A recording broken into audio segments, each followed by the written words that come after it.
یک روز دیدم حال پیغمبر بسیار بسیار خوشه، یعنی در سیمای پیغمبر یک آسودگی را دیدم، یک آرامی را دیدم، یک وقتی خوشی را در سیمای حضرت دیدم.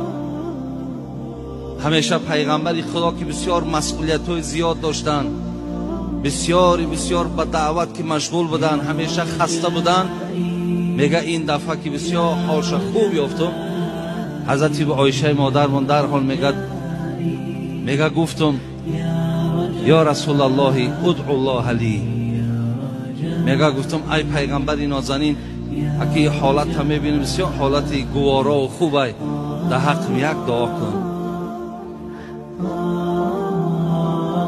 پیغمبر نازنین هم در حال دستش برداشت و اللهم اغفر لعایشه ما تقدم من ذنبها و ما تأخر و ما اسرت و ما اعلنت.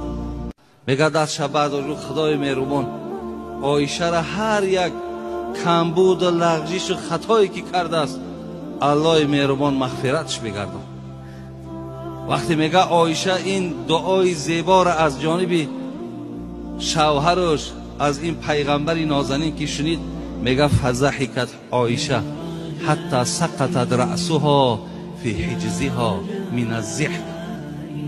اون قدر میگه حال حضرت مادرمان عایشه خوشنود چید، آنچنان میگه تبسم کرد که حتی آمد میگه سر عایشه میگه در بغل پیغمبر خدا آمد.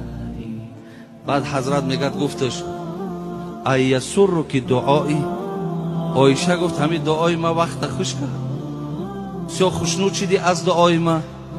میگه مادرمان گفت بله ای حبیبی خدا از دعای تو من بسیار خوشنود شدم.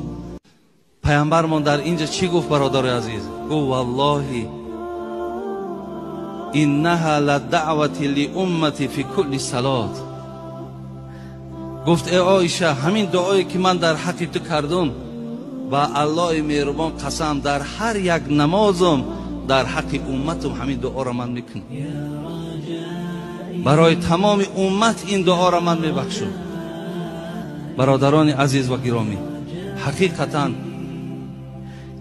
پیغمبری که در حق ما دعاگو، برای ما آب چشم میرازندگی، آخران لحظه ها که این للموت سکرات، از برای مرگ بسیار سختی ها وجود دارد، حضرت سختی ها را یک طرف کردن و عزیزای خدا میگم بود تا زنده آن حبیبی ودود در غم عاصیان امت بود.